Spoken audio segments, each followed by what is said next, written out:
O Supremo Tribunal Federal pode decidir hoje se reabre o caso da morte do calouro de medicina da Universidade de São Paulo em 1999. O estudante foi encontrado morto em uma piscina durante um trote universitário. Os ministros irão analisar se existem elementos para a ação penal, que poderá levar a júri popular 4 estudantes que, na época, foram denunciados por homicídio qualificado.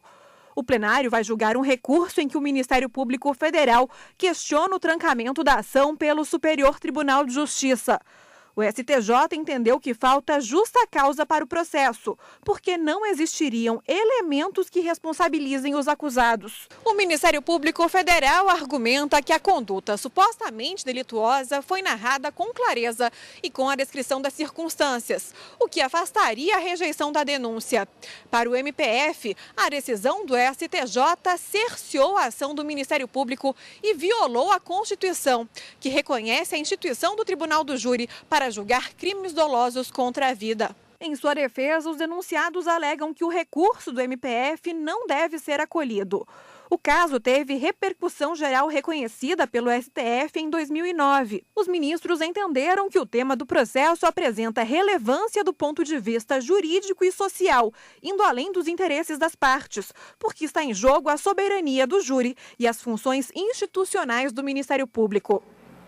Aqui conosco a consultora jurídica da TV Justiça, Gisele Reis. Gisele, muito boa tarde. O que se pretende nesse caso é o prosseguimento da ação penal. Na verdade, explica melhor isso para a gente. Boa tarde, Paulo. Boa tarde a todos. Exatamente isso. A grande discussão reside no seguinte ponto. Nas causas que são da competência do Tribunal do Júri, ou seja, aqueles que envolvem crimes dolosos contra a vida, o trancamento da ação penal na esfera judicial, isso ofende ou não as prerrogativas previstas na Constituição Federal, que são atribuições do Ministério Público. A Constituição, ela estabelece que compete privativamente ao Ministério Público as ações penais públicas. Então, são os promotores de justiça que devem promover as ações penais naqueles crimes que se processam mediante ação penal pública. Então, a grande discussão é exatamente nesse ponto. E também está em discussão a soberania do júri, né? O que seria alegada nesse caso, por exemplo? Que ofensa seria alegada? Paulo, o Tribunal do Júri ele tem um procedimento diferenciado. O Código de Processo Penal estabelece que o procedimento ele é bifásico. Numa primeira fase são colhidas as provas, todos os elementos que vão servir de base para que o juiz ele sentencie. Essa sentença ela poderá ter diversos segmentos. Se ficar demonstrado nesta fase que há um crime doloso ficou provada a existência de um crime doloso contra a vida e há pelo menos indícios de autoria, a sentença que se tem nessa fase é a sentença de pronúncia, o que significa dizer que aquelas pessoas que estão sendo acusadas da prática do crime doloso serão submetidas a um julgamento perante um conselho de sentença que é formado por 7 pessoas do povo.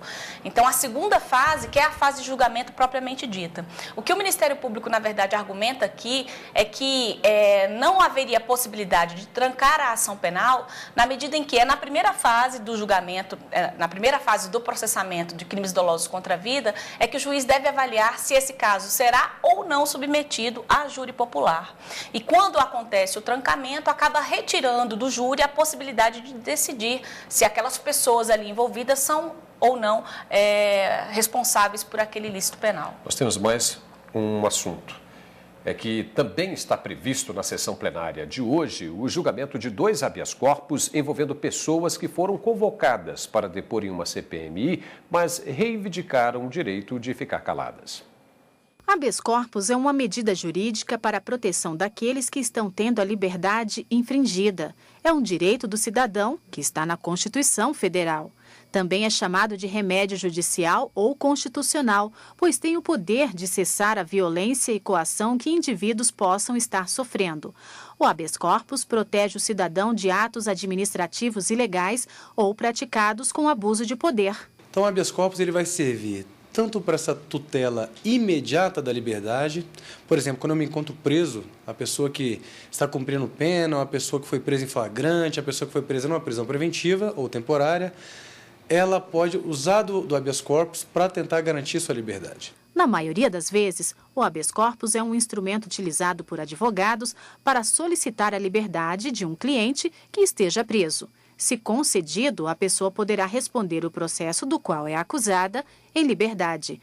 Mas essa ferramenta também passou a ser utilizada para a proteção daquele que é convocado para depor perante uma comissão parlamentar de inquérito, a CPI. Para garantir os seus direitos, visando lá na frente a não sofrer uma prisão ilegal, ela pode também usar o habeas corpus, mesmo não estando presa. Essa aqui é a parte interessante, essa aqui é a aplicação até mais comum do HC hoje em dia. Na sessão de hoje, o plenário do Supremo deve julgar 2 habeas corpus que tratam do mesmo tema.